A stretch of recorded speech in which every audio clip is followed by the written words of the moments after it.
Welcome back again, Intuitives, and please watch my latest witchcraft video if you are curious on the topic and the different paths of magic, because you can be curious without wanting to explore it yourself. I look in the other face of this day. I'm curious a lot of the time about aspects of Judaism. I don't plan on converting, but you know, uh, ancient faiths kind of fascinate me, things that have survived as long as that. Welcome new subscribers. If you haven't subscribed, please subscribe. It doesn't cost you anything and it helps with the algorithm because people say my videos help and I want them to reach more people so it can help more people, so less people have to endure what I have and others on this channel. You know, for those of you that are here for the narcissism videos, I can't undo what was done to you. I would try if I could. I'm not that good of a witch, but at least, through here you get validation and know that you're not alone, which is a double-edged sword because it's like, wow, a lot of people have been hurt the way I hurt, but at least people understand and you're not as broken as you think you are, because more people understand than you think, especially now with getting these stories out there that people can sadly relate to. Topic on narcissism I haven't discussed yet is the cult leader narcissist, the religious leader, the charismatic, person who thinks they're above all and they've deified themselves. So I'm going to use a controversial topic for this video. It is a good example. It's full of controversy, but people know it. So that's why I want to do something that's recognizable. And that is, the narcissistic cult leader. My example will be David Koresh, aka Vernon Howe. Now, before I get into the controversy of this video, let me state this much that, I don't agree with what happened to the Branch Davidians at their compound in April of 1993. You know, those people shouldn't have died, and I feel bad for the fact that they all died, except for David Koresh. I'm not saying he deserved to die. I'm saying I don't feel sorry for him. For the things he did, the world's better off without him, in my opinion. But the other 80 some, I wish they could have made it out of there. And in my opinion, they could have, if not for their narcissistic megalomaniac leader. So, that being said, I'm no expert on what happened at Waco. Obviously, this video is not going to be judging people for their faith. Branch Davidians have every right to believe what they believe. This video is going to discuss and talk about the narcissism that was in one man's mind. So keep in mind, when I speak negatively about David Koresh in this video, I'm not speaking negatively about the faith of the Branch Davidians. I'm speaking negatively about one man who was born Vernon Howe, who thought he was the Messiah, and his narcissistic control over dozens of people, and how that ended up, and how he wielded that power. So again, one last time, people can believe what they want. Branch Davidians exist today. It's not their faith that was the problem. It was their leader, one man. And in a lot of ways, in smaller religious groups, that's what makes it a cult.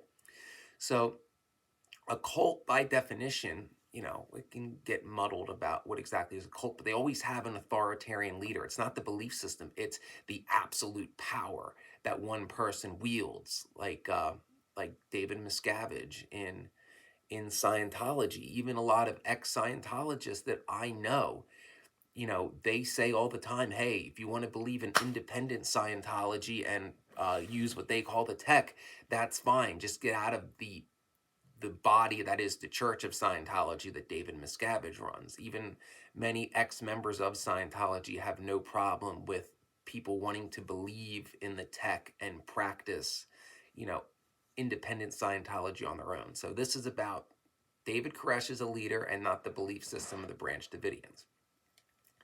So what exactly kind of power does a narcissistic cult leader wield? Well, absolute. Like most narcissists, they agree that they think that they're better than everybody, think they should make everybody's decisions, think that they're the only ones capable of making decisions. And another big point would be right and wrong is what's ever in their head at that moment. So for a narcissistic cult leader, they're going to assume some form of deified status. They're going to make themselves a living god. depending on what the faith is. In his case, he thought he said that he was the sinful Messiah, which is a great example of a narcissist using double standards and excusing their own behavior. So it's like, well, this guy claims he's Jesus Christ returned. It's like, wait a minute, but he has he drinks, he smokes, he sleeps with underage girls, sleeps with people other than his wife. But Koresh, changed it on the spot. It's like, I'm the sinful Messiah. I had to be this way. I had to come back this way. I couldn't come back perfect this time. Perfect narcissistic double standard to excuse his own behavior, where it's like, oh, if you're this Messiah, how come you're kind of living the kind of life that the character on Lucifer on the TV show lived? But no, it's different. He had to be that way. See, that doesn't count when he does it. But when married men were simply found holding their wives, that he dissolved all the marriages, that's different. See, narcissistic cult leaders in their minds can do no wrong. They'll never admit that they get it wrong. Any thought in their head must be taken as divine, even if they're stark raving mad. That's another sad thing, I like to believe about that whole tragedy, that when the ATF went in and the firefight happened, Koresh got shot. I truly would like to believe that all those people would have made it out of there peacefully if David Koresh had died of his bullet wound. But we'll never know. So the narcissistic cult leader, they change things on a whim. They'll say one thing one day when that doesn't suit their purpose, or if it makes them look like a hypocrite, they will change it on the spot. And Koresh was, pretty well-known example of doing things like this. Like I said, his drinking, smoking habits changed. They also believe that everybody should make sacrifices for them to be more comfortable. It's known that in the Branch Davidian compound, only David Koresh's room had heat and air conditioning. Yeah, so, you got all these young children in there, but make sure the narcissist is the most comfortable. Why get heat and air conditioning for everybody when you can stockpile more guns? And he essentially made all the decisions. And that's the kind of charismatic control that a cult leader has. They use their charisma and their knowledge on the subject to make people believe that there's something special there. And they'll claim that they're in touch with some divine force. Now, you can come at me like, well, you say you talk to the goddess Lilith, and I do. But she doesn't only talk to me. A lot of witches talk to Lilith. Far fewer men than women, but a lot of people can invoke the goddess Lilith. I am not the only one. Cult leaders claim exclusivity. It's a big part of what they do. So only they know the truth. Only God only speaks to them, and that's what Koresh claimed. I alone can solve the mystery of the 7 seals of Revelations, and God speaks to him, and then it's, well, I'm the Messiah returned. So he had forbidden information that nobody else had. And fun fact, because I mentioned him already, if anybody holds the mysteries of the 7 seals of Revelations, why, it would be the angel who is the keeper of secrets, and that would be Raziel, which I don't think Koresh ever mentioned him. I'm not sure, to be fair.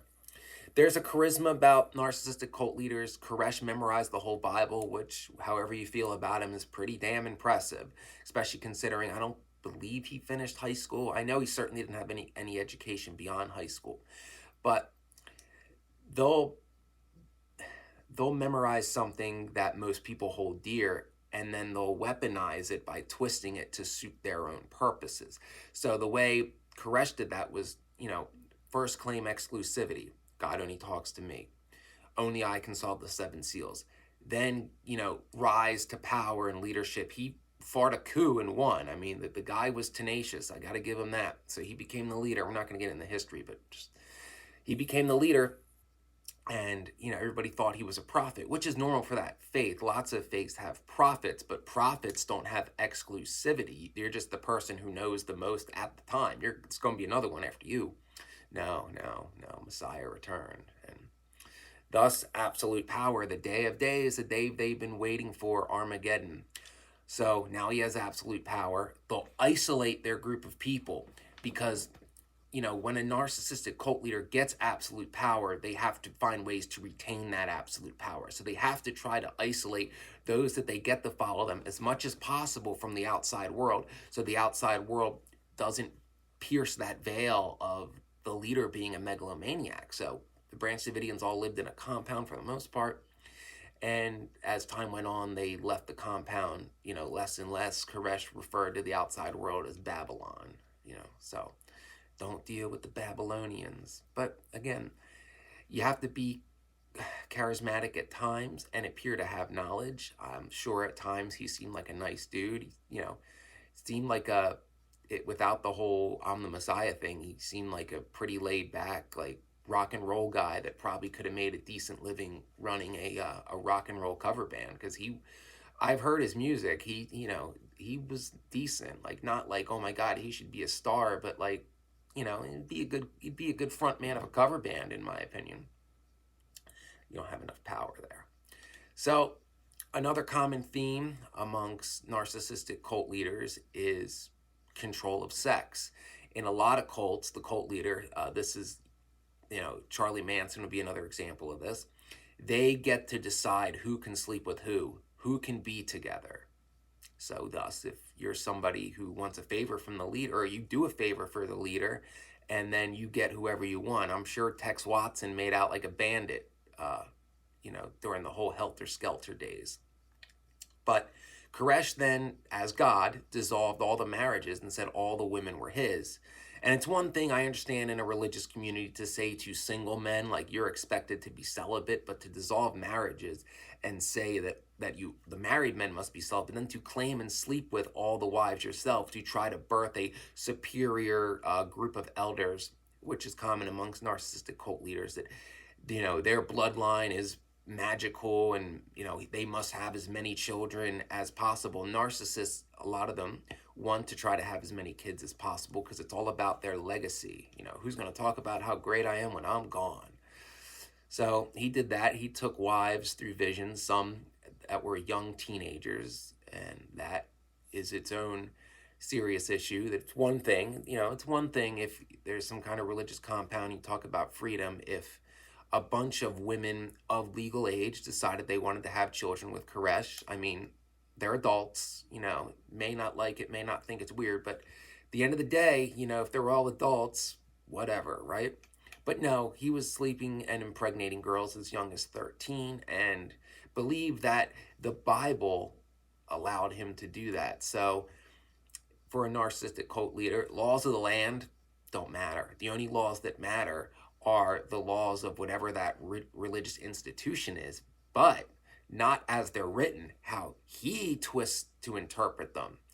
And absolute control doesn't stop there. Narcissistic cult leaders get off on controlling every aspect of people's lives when they eat, what they can eat in the case of David Koresh, which would change all the time. Sometimes they could eat chocolate, sometimes they could eat banana. No, they couldn't. They couldn't eat dairy. Oh, wait, then cheese is okay.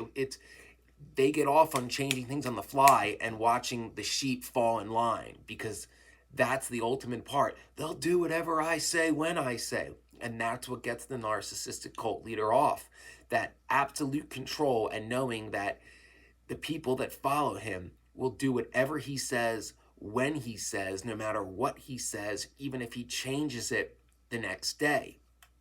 The megalomania was strong with him. Talking about the end of times and persecution is usually common amongst narcissistic cult leaders, and expecting all their followers to protect and die for him. That was certainly common there. Physical violence. Koresh was known to beat children or have the mothers of the children beat them on his orders. So a sadistic nature is usually prevalent within a narcissistic cult leader as well. And of course, believing that they're above all rules and laws, because how can they have to abide by anybody's rules and laws when they're the ones who make them by divine right? Putting their well-being amongst all others, he could have gave himself up. They were there for him. But believing that the knowledge that he has and the message he has must be protected at all costs. And I understand religious liberty, and maybe he truly did believe that, and wanted to write down his interpretation of the seven seals. Well, he could have done that from a jail cell. You can write stuff down in a cell. Yeah. Believing that divine intervention will save you no matter what is another common belief of narcissistic cult leaders. As well, in the end, they're megalomaniacs who are seeking absolute power over a group of people.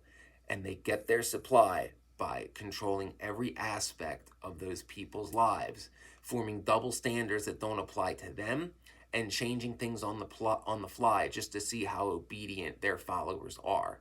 So look for these traits in the leaders of pretty much any cult. You'll find them. This is just a famous example and a story I'm familiar with, so that's why I chose David Koresh. Again, I have nothing against the Branch Davidians of modern or past. They're free to practice their faith, and I feel sorry for all those who died on that tragic day, except for Koresh himself. This video is critiquing one man, not on his religious beliefs, but on the narcissistic tendencies that he expressed in being a leader. Okay? So I hope this video was enlightening for those of you that might be being recruited by some group that may be considered a cult. Why? Because people who have been, as I said before, people who have been narcissistically abused before, often targets for future narcissists. Narcissists are very good. They know who to go after and who not to.